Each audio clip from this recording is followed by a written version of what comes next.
Good morning, all of you. Today we will discuss the very important points, the basicity of amines. A lot of question is asked on that points. Okay, let me discuss the basicity of amines. Okay, आता यामध्ये बघा हा जो basicity of amines आहे अतिशय महत्त्वाचा point आहे. त्यामध्ये काय पॉईंट आपण डिस्कस करूया. तर पहिला पॉईंट यामध्ये आहे the basic nature is due to the presence of lone pairs, the presence of lone pair of electrons. आता जो अमाइन्स आहे तो कसा आहे, बेसिक नेचर आहे. आता काय कारण आहे, what is the reasons why amines are basic natures, because they present a lone pair of electrons. कारण काय होतं, जो अमाइन आहे त्याच्यामध्ये काय असं लोन पेअर ऑफ इलेक्ट्रॉन त्यामध्ये आहे. एक्झाम्पल दिलेलं आहे यामध्ये बघा. एक्झाम्पल्स या ठिकाणी एक अमाइन घेतलेला आहे. हा अमाइन आहे आणि त्याची रिॲक्शन केलेली आहे कुणाबरोबर, बोरॉन ट्रायफ्लोराइड बरोबर. तर हा जो अमाइन आहे हा कसा आहे, इलेक्ट्रॉन रिच सेंटर आहे. इलेक्ट्रॉन रिच आहे कारण की तो जो अमाइन आहे त्यामध्ये जो नायट्रोजन आहे त्याच्यावर काय असं लोन पेअर असतं त्याच्यामध्ये. आणि तो कोणाचं काम करतं, it acts as Lewis base. तर तो लेविस बेसचं काम करतो अमाइन. का करतं, what is a Lewis base, what is the definition of base, the substance which donate a lone pair of electrons. जे substance lone pair of electron donate करतात अशा सबस्टन्सला आपण काय म्हणतो, लेविस बेस. आणि what is a Lewis acid, the substance which accept a lone pair of electrons, that species is called as Lewis acid. तर या ठिकाणी जो अमाइन्स आहे they are acts as Lewis base. Why they are acts as Lewis base, because they donate a lone pair of electrons. Okay, तर amine काय करतं, हा lone pair electron donate करतं. आणि बोरॉन ट्रायफ्लोराइड कसा आहे, इलेक्ट्रॉन डेफिशियंट आहे. It is a electron deficient, याला इलेक्ट्रॉनची गरज आहे. तर हा इलेक्ट्रॉन देतं आणि करस्पॉन्डिंग कंपाऊंड तयार करतं. तर या रिॲक्शनवरून आपल्या लक्षात येतं की जो अमाइन्स आहे तो या ठिकाणी काय दाखवत आहे, बेसिक नेचर या ठिकाणी दाखवत आहे. का दाखवत आहे, कारण तो काय करत आहे, इलेक्ट्रॉन पेअर डोनेट करत आहे. ओके, तर ही रिॲक्शन आहे. आता अजून एक रिॲक्शन, अजून एक एक्झाम्पल यामध्ये आपण डिस्कस करूया की यामध्ये जो अमाइन आहे तो या रिॲक्शनमध्ये पण तो बेसिक कॅरेक्टर दाखवत आहे, बट अकॉर्डिंग टू लोरी ब्रॉन्स्टेड बेस. तर या ठिकाणी तो काय दाखवत आहे, लोरी ब्रॉन्स्टेड बेस दाखवत आहे. आणि पहिल्या रिॲक्शनमध्ये लेविस बेस दाखवत आहे. तर तुम्हाला माहीत असेल 11वी मध्ये आपण शिकलोय ॲसिड बेसची 3 थिअरी आहेत, आर्रेनियस थिअरी, लोरी ब्रॉन्स्टेड थिअरी आणि लेविस थिअरी. ओके, हे आपण बघितलेलं आहे. लोरी ब्रॉन्स्टेड थिअरी काय म्हणते, ॲसिड कोण म्हणायचं, the substance which give H plus. जे सबस्टन्स H प्लस देतात त्यांना ॲसिड म्हणायचं, जे सबस्टन्स H प्लस घेतात त्यांना बेस म्हणायचं, अकॉर्डिंग टू लोरी ब्रॉन्स्टेड थिअरी. आणि लेविस थिअरी काय म्हणते, जे पदार्थ इलेक्ट्रॉन देतात त्यांना बेस, जे घेतात त्यांना ॲसिड्स. असे वेगवेगळ्या थिअरी आहेत, हे लक्षात ठेवा. तर या ठिकाणी 2 थिअरी आपण डिस्कस करत आहे. पहिलं आहे Lewis base. What is a Lewis base, the substance which donate a lone pair of electron, that is Lewis base. आणि in second example the amine it acts as Lowry Bronsted base. या ठिकाणी जो amine आहे तो कोणाचं काम करत आहे रे, बेसच काम करत आहे, पण कुठला, लोरी ब्रॉन्स्टेड बेस. यामध्ये तो काय करतो, H प्लस घेतो. ओके, आता हा वॉटर आपण असं दाखवू शकतो HOH. आणि अमाइन काय करते, या ठिकाणी लोन पेअर देतं हायड्रोजनला आणि हायड्रोजन ॲक्सेप्ट करतं. जर हायड्रोजन इथं कंबाईन झाला तर काय मिळतं रे, NH प्लस OH.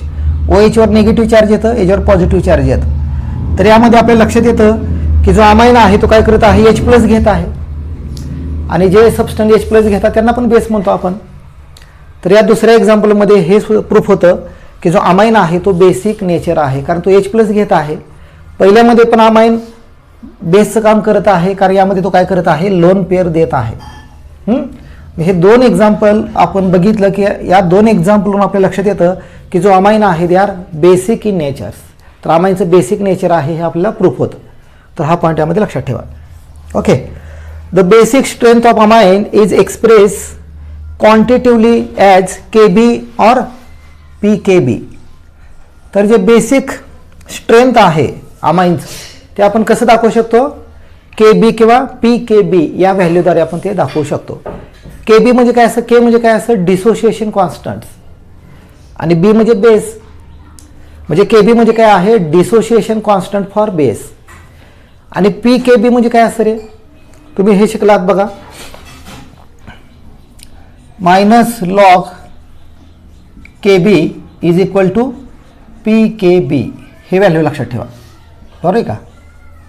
तर काय होतं, जे KB ची व्हॅल्यू आहे, हा जो KB आहे त्याची व्हॅल्यू कशी असते, कम्पॅरेटिव्हली आपण त्याचा स्टडी करायला आपली थोडी अडचण येते, कारण व्हॅल्यू कशी कम्फर्टेबल नसते.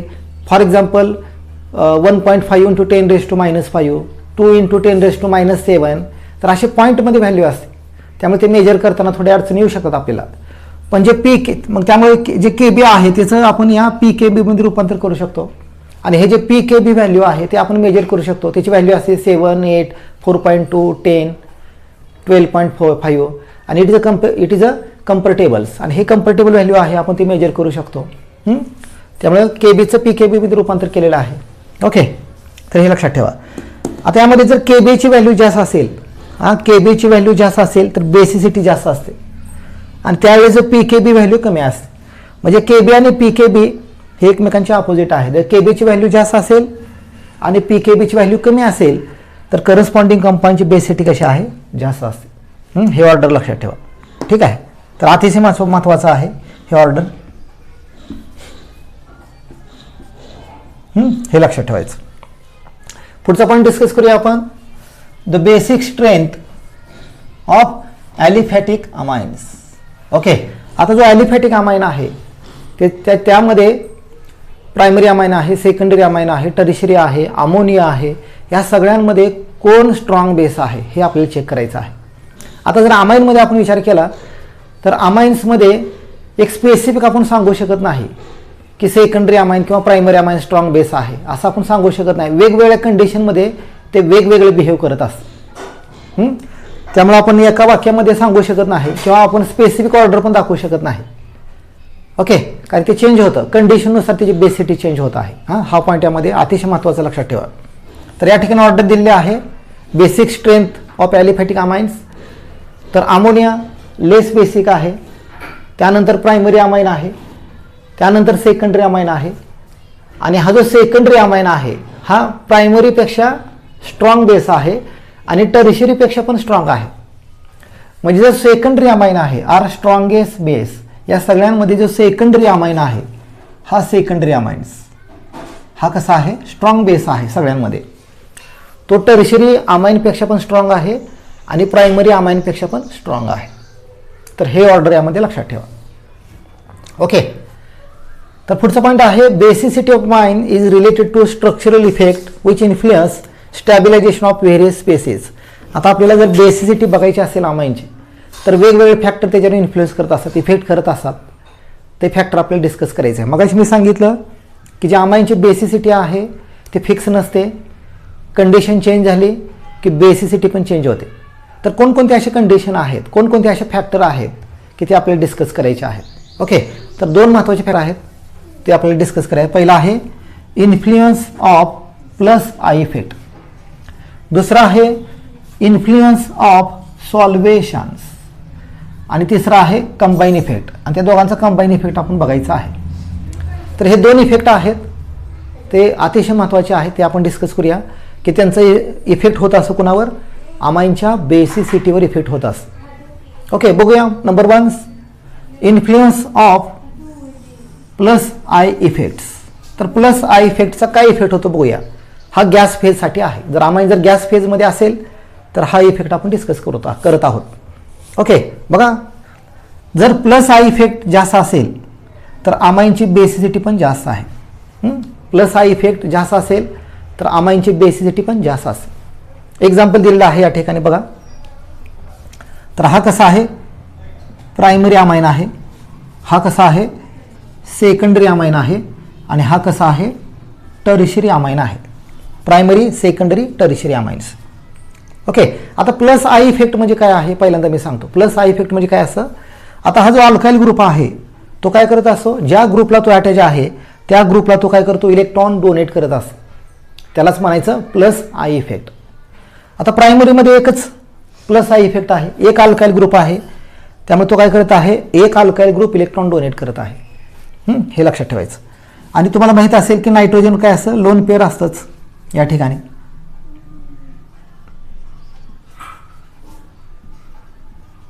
ओके, तर नायट्रोजनवर इलेक्ट्रॉनचं पेअर आहे, इलेक्ट्रॉनची डेन्सिटी ऑलरेडी असते नायट्रोजनवर, त्यातून अल्काइल ग्रुप काय करत आहे, इलेक्ट्रॉन डोनेट करत आहे. याला म्हणायचं प्लस आय इफेक्ट. इथं एकच आहे, हां एकच ग्रुप आहे हा. या ठिकाणी जर विचार केला आपण किती ग्रुप आहेत रे, हा एक आहे आणि हा एक आहे. तर दोन अल्काइल ग्रुप आहेत आणि दोन्ही अल्काइल ग्रुप काय करत आहे, प्लस आय इफेक्ट दाखवत आहेत. म्हणजे दोन्ही अल्काइल ग्रुप काय करत आहे, इलेक्ट्रॉन डोनेट करत आहेत नायट्रोजनला. हे झालं सेकंडरीमध्ये. टर्शियरीमध्ये किती अल्काइल ग्रुप आहेत रे, हा एक आहे, हा दुसरा आहे आणि हा तिसरा आहे. तर 3 अल्काइल ग्रुप आहेत आणि ते काय करत आहेत, प्लस आय इफेक्ट दाखवत आहे आणि तिन्ही अल्काइल ग्रुप इलेक्ट्रॉन डोनेट करत आहेत. तर या तिघांमध्ये कोणाची बेसिसिटी जास्त असते.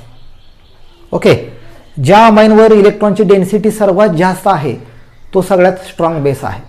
तुम्ही जर बघितलं, हा अमाईन विचार करा, एकच अल्काइल ग्रुप इलेक्ट्रॉन देत आहे, इथं 2 देत आहेत आणि इथं 3 देत आहेत. तर 3 अल्काइल ग्रुप इलेक्ट्रॉन देत आहेत. त्यामुळे टर्शियरीमध्ये काय दिसत आहे की इलेक्ट्रॉनची डेन्सिटी सर्वात जास्त आहे. का जास्त आहे, कारण 3 अल्काइल ग्रुप आहेत आणि 3 अल्काइल ग्रुप इलेक्ट्रॉन डोनेट करत आहेत नायट्रोजनला. त्यामुळे नायट्रोजनवर जी इलेक्ट्रॉनची डेन्सिटी आहे ती खूप वाढते आणि त्यामुळे तो इझिली इलेक्ट्रॉन देऊ शकतो. बरोबर आहे का. एखादा खूप श्रीमंत व्यक्ती आहे, तोच ज्याच्याकडे पैसा आहे तो दुसऱ्याला देऊ शकतो ना. गरीब व्यक्ती पैसा कसं दुसऱ्याला देऊ शकत नाही. तसं ज्याच्याकडे इलेक्ट्रॉनची डेन्सिटी सर्वात जास्त आहे तोच इझिली इलेक्ट्रॉन देऊ शकतो दुसऱ्याला. त्यामुळे टर्शियरी अमाईनमध्ये इलेक्ट्रॉनची डेन्सिटी सर्वात जास्त आहे, तो इझिली इलेक्ट्रॉन देऊ शकतो. त्यामुळे टर्शियरी अमाईन स्ट्रॉंग आहे या तिघांमध्ये. 2 नंबरला कोण येतं, सेकंडरी, आणि 1 नंबरला 3 नंबरला कोण येतं, प्रायमरी अमाईन. म्हणजे जो प्रायमरी अमाईन आहे त्याची बेसिसिटी कमी आहे, टर्शियरी अमाईनची जास्त आहे. हा पॉईंट यामध्ये लक्षात ठेवा. इथं ऑर्डर दिलेली आहे, हे ऑर्डर लक्षात ठेवा यामध्ये. ओके, टर्शियरी अमाईन कसा आहे, टर्शियरी अमाईन स्ट्रॉंग बेस आहे आणि जो प्रायमरी अमाईन आहे तो वीक बेस आहे. टर्शियरी अमाईन का स्ट्रॉंग बेस आहे, का त्याच्यावर इलेक्ट्रॉनची डेन्सिटी सर्वात जास्त आहे, त्यामुळे तो इझिली इलेक्ट्रॉन देऊ शकतो दुसऱ्याला. आपण बेस कसं, एखादा कंपाऊंड बेस आहे कसं ओळखतो रे, ज्या स्ट्रेंथनं किंवा इझिली इलेक्ट्रॉन देत असेल दुसऱ्याला तर तो स्ट्रॉंग बेस असतं. जर स्लोली इलेक्ट्रॉन देत असेल तर तो वीक बेस असतं. ओके, हा पॉईंट यामध्ये लक्षात ठेवा. तर टर्शियरी अमाईन इझिली इलेक्ट्रॉन देतो त्यामुळे तो स्ट्रॉंग बेस आहे. प्रायमरी अमाईन इझिली इलेक्ट्रॉन देत नाही त्यामुळे तो वीक बेस आहे. ठीक आहे. तर हा झाला पहिला effect, influence of plus I effects. Gas फेजसाठी आपण बघितलेला आहे. तर हे नोट डाऊन करा. आपण दुसरा इफेक्ट डिस्कस करूया.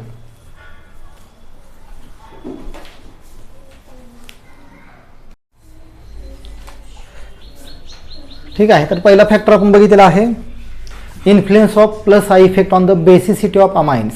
ओके, तर बघा मी एकदा रिपीट करतो. 3 फॅक्टर आहेत, influence of plus I effect, influence of solvation and combine effect. त्यातला जो पहिला आहे influence of plus I effect आपण बघितलेला आहे.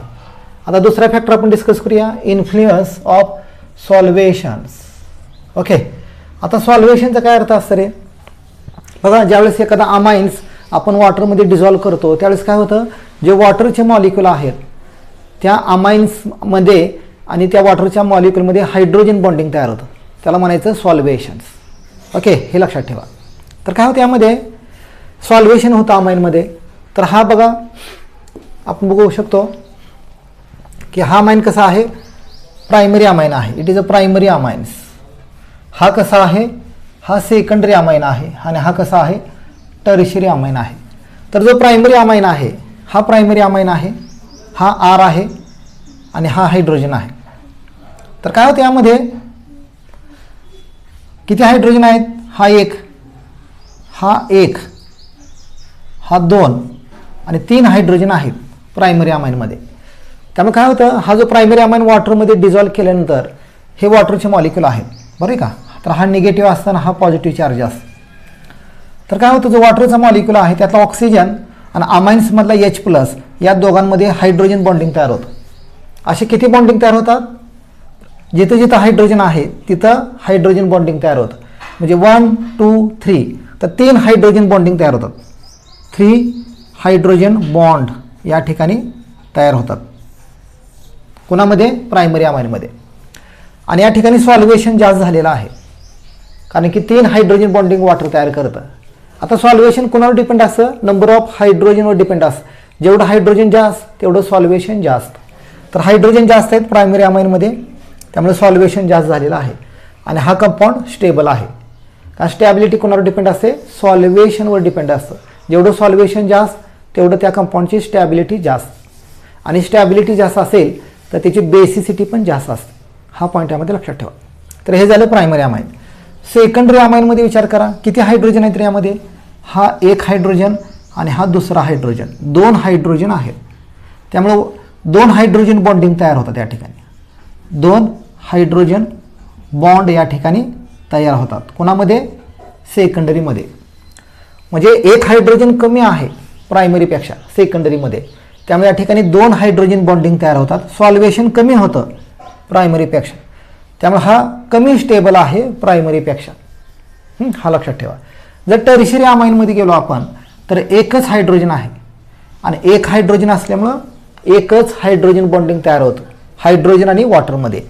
त्यामुळे या ठिकाणी एक हायड्रोजन बॉन्ड तयार झालेला आहे.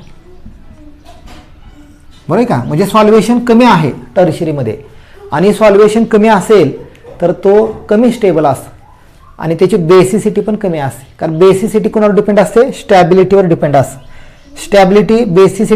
स्टॅबिलिटी जास्त असेल तर बेसिसिटी पण जास्त असते. म्हणजे जर सॉल्वेशनचा विचार केला आपण अमाइन्समध्ये तर कोण स्ट्रॉंग बेस आहे यामध्ये? मग यामध्ये विचार करा, इथं ऑर्डर दिलेली आहे. यामध्ये प्रायमरी अमाइन जास्त स्टेबल आहे, त्यानंतर सेकंडरी आणि त्यानंतर टर्शियरी अमाइन. प्रायमरी अमाइन का जास्त बेसिसिटी आहे? कारण त्यामध्ये सॉल्वेशन जास्त झालेलं आहे.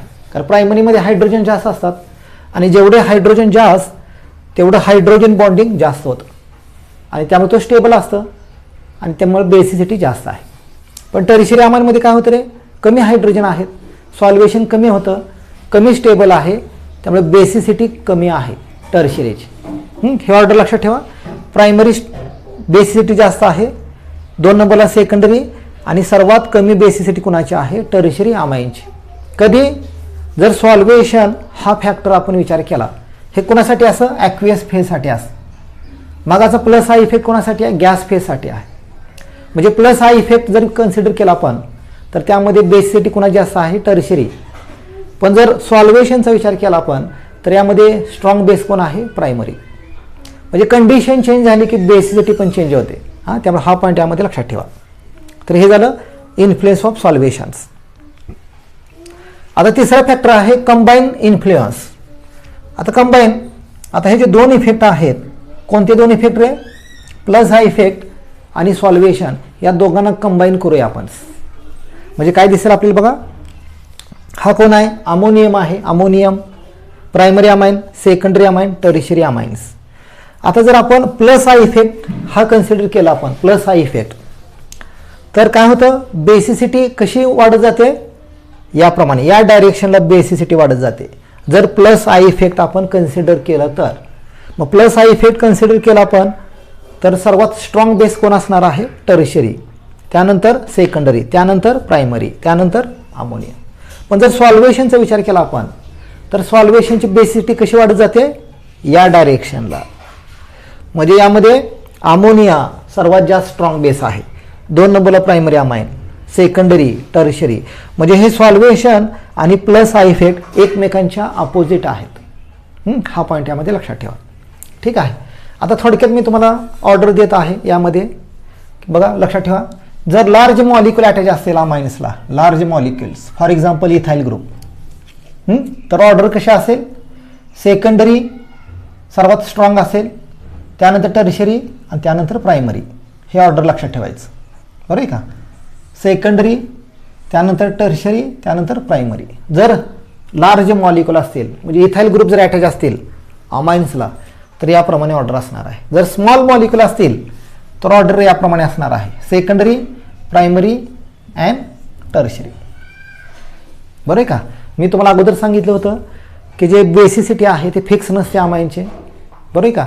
कंडिशन कोणती आहे, कंडिशननुसार चेंज होत आहे. कोणते मॉलिक्यूल अटॅच आहेत त्याच्यावर पण डिपेंड असतं. जर मोठे मॉलिक्यूल असतील तर हे ऑर्डर लक्षात ठेवायचं, लहान मॉलिक्यूल असतील तर हे ऑर्डर लक्षात ठेवा. कारण काय होतं, जर मोठे मॉलिक्यूल असतील तर यामध्ये सॉल्वेशन कमी होतं, आणि जर लहान मॉलिक्यूल असतील तर सॉल्वेशन चांगल्या प्रकारे होऊ शकतं. त्यामुळे हे ऑर्डर आहे. हे दोन्ही प्लस आणि मायनस सॉल्वेशन हे दोन्ही ऑर्डर लक्षात ठेवून आपण हे ऑर्डर तयार केलेले आहे. ठीक आहे. तर हा पॉईंट यामध्ये लक्षात ठेवा. पुढचा पॉईंट आहे basicity of aryl amines. Basicity of aryl amines. आता जे ॲरोमॅटिक अमाइन आहे त्याची बेसिसिटी आपण कन्सिडर करूया.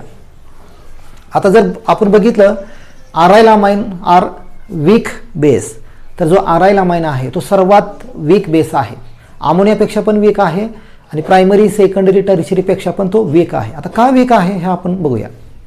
आता अराइल अमाइन तर बेसिक आहे, हे तर आहे. का बेसिक आहे? कारण त्याच्यावर लोन पेअर असतं.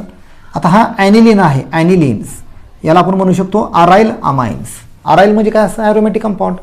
ॲरोमॅटिक कंपाऊंड जर NH2 अटॅक असेल तर आपण त्याला अराइल अमाइन म्हणायचं. जर याला वॉटरमध्ये डिझॉल्व केलं तर हा काय करतं? H+ ॲक्सेप्ट करतं. आपण हे असं लिहूया HOH. तर हा काय करतं? लोन पेअर Hला देतं आणि ते Hला ॲक्सेप्ट करतं. आणि जर Hला घेतलं तर काय होतं? NH3 प्लस चार्ज येतं आणि काय शिल्लक राहतं रे? OH minus. म्हणजे हे जे रिॲक्शन आहे या रिॲक्शनवर आपलं काय लक्षात येतं की जो अराइल अमाइन आहे तो बेसिक नेचर आहे. का बेसिक आहे? तर यामध्ये तो काय करत आहे? H+ घेत आहे. आणि मगाशी मी सांगितलं पहिल्यामध्ये तुम्हाला की जे सबस्टन्स H+ घेतात त्यांना आपण बेस म्हणतो, लोरी ब्रॉन्स्टेड बेस. हा पॉईंट लक्षात ठेवा. तर म्हणजे ॲनिलीन पण कसं आहे? बेसच आहे. आता आपल्याला चेक करायचं स्ट्रॉंग बेस आहे का वीक बेस आहे, तर याच्यावरून आपल्याला लक्षात येतं. आता काय होतं यामध्ये? हा जो ॲनिलीन आहे त्याच्यावर काय असतं? लोन पेअर असतं नायट्रोजनवर. आणि स्ट्रॉंग बेस कधी असं रे? जो बेस इझिली इलेक्ट्रॉन दुसऱ्याला देऊ शकतो तो स्ट्रॉंग बेस असतो. पण ॲनिलीनमध्ये काय अडचण आहे? लोन पेअर आहे पण हा लोन पेअर तो दुसऱ्याला देऊ शकत नाही. का देऊ शकत नाही? कारण याच्यामध्ये रेझोनन्स होत असं. रेझोनन्स आपल्याला झालेला आहे 2-3 ठिकाणी. रेझोनन्स म्हणजे काय असं? It is a delocalisation of electrons. तर इलेक्ट्रॉनचं शिफ्टिंग होतं बेंझिनमध्ये. आणि काय होतं? जे इलेक्ट्रॉन आहेत नायट्रोजनवर ते काय होतं? बेंझिनमध्ये शिफ्ट होतं. बेंझिनमध्ये इलेक्ट्रॉन शिफ्ट झाल्यामुळं तो इलेक्ट्रॉन दुसऱ्याला देऊ शकत नाही. त्यामुळे तो कसा आहे? वीक बेस आहे. मी अगोदर सांगितलेलं आहे की एखादा कंपाऊंड इझिली इलेक्ट्रॉन देत असेल तर तो स्ट्रॉंग असतो, इझिली इलेक्ट्रॉन देऊ शकत नसेल तर तो वीक बेस असतो. ॲनिलीन काय करतो? इलेक्ट्रॉन आहेत पण तो इझिली दुसऱ्याला डोनेट करू शकत नाही. का करू शकत नाही? का त्याच्यामध्ये रेझोनन्स होत असतं, इलेक्ट्रॉनचं शिफ्टिंग होत असतं. त्यामुळं हा वीक बेस आहे. तर कसं रेझोनन्स होतं बघा यामध्ये? हा लोन पेअर आहे तर हे शिफ्ट होतं बेंझिनमध्ये. मी तर डबल बॉन्ड येतं, मग हा आतला इलेक्ट्रॉन बाहेर जातं. हे पहिलं स्ट्रक्चर मिळतं. पुन्हा हा जो बाहेरचा इलेक्ट्रॉन आहे तो आतमध्ये येतं आणि आतला इलेक्ट्रॉन परत बाहेर जातं, म्हणजे हे स्ट्रक्चर मिळतं. पुन्हा हा बाहेरचं इलेक्ट्रॉन आतमध्ये जातं, आतला पुन्हा बाहेर येतं, म्हणजे हे स्ट्रक्चर मिळतं. आणि शेवटी हा जो बाहेरचा इलेक्ट्रॉन आहे तो आतमध्ये जातं आणि हा डबल बॉन्ड पुन्हा पहिल्या ठिकाणी येतं, म्हणजे हे फायनली स्ट्रक्चर तुम्हाला मिळतं. तर याच्यामध्ये आपल्याला दिसत आहे की जे इलेक्ट्रॉन आहे, जे लोन पेअर आहे त्या बेंझिनमध्ये रोटेट होत आहे. प्रत्येक ठिकाणी तुम्हाला दिसत आहे. आणि पहिलं आणि शेवटचं स्ट्रक्चर सेम आहे, म्हणजे इलेक्ट्रॉन फिरून पुन्हा पहिल्या ठिकाणी येतो. तर याला म्हणायचं रेझोनन्स. हे 5 स्ट्रक्चर आपण बघितलेलं आहे. त्या रेझोनन्समुळे काय होतं? जो ॲनिलीन आहे तो कसा आहे? लेस बेसिक आहे. तर याच्यावर खूप प्रश्न विचारतात. MCQला प्रश्न, CETला, JEEला, नेटला याच्यावर प्रश्न असतात. त्यामुळे हा पॉईंट अतिशय महत्त्वाचा आहे, लक्ष द्या. ठीक आहे. तर आपण बघितलं अराइल अमाइन लेस बेसिक आहे. आता जर स्टॅबिलिटी बघितली आपण, हा ॲनिलीन आणि हा ॲनिलिनियम आयन्स या दोघांमध्ये कोण स्टेबल आहे? तर स्टॅबिलिटी कोणावर डिपेंड असते? रेझोनन्सवर डिपेंड असते. आता आपण बघितलं की जो ॲनिलीन आहे त्याच्यामध्ये रेझोनन्स होतं आणि 5 स्ट्रक्चर आपण त्याचे काढू शकतो. पण जर आपण ॲनिलिनियम आयनचं रेझोनन्स बघितलं तर त्याच्यामध्ये रेझोनन्स जास्त होत नाही. फक्त 2च पॉसिबिलिटी आहेत. 2 कोणते पॉसिबिलिटी बघा? कारण की याच्यावर लोन पेअरच नाही. लोन पेअर नसल्यामुळं शिफ्टिंग होऊ शकत नाही इलेक्ट्रॉन्स. त्यामुळे 2च स्ट्रक्चर पॉसिबल आहेत. पहिलं हे आणि हा बॉन्ड पुढे शिफ्ट होतो. हा बॉन्ड या बाजूला, हा बॉन्ड या बाजूला, म्हणजे हे पहिलं आणि हे दुसरं स्ट्रक्चर. हे 2 स्ट्रक्चर फक्त पॉसिबल आहेत. कोणामध्ये? ॲनिलिनियम आयन्स म्हणजे याच्यामध्ये. याचे किती स्ट्रक्चर पॉसिबल आहेत? याचे 5 स्ट्रक्चर पॉसिबल आहेत. याचे 2च आहेत. त्यामुळे हा स्टेबल आहे जास्त याच्यापेक्षा. कारण स्टॅबिलिटी कोणावर डिपेंड असं? रेझोनन्सवर डिपेंड असं. जेवढं जास्त रेझोनन्स जेवढं तो स्टेबल असं. कमी रेझोनन्स कमी स्टेबल्स. तर हे झालं बेसिसिटी ऑफ अमाइन्स. ओके. तर हा पॉईंट आपण डिस्कस केलेला आहे. हे नोट डाऊन करा.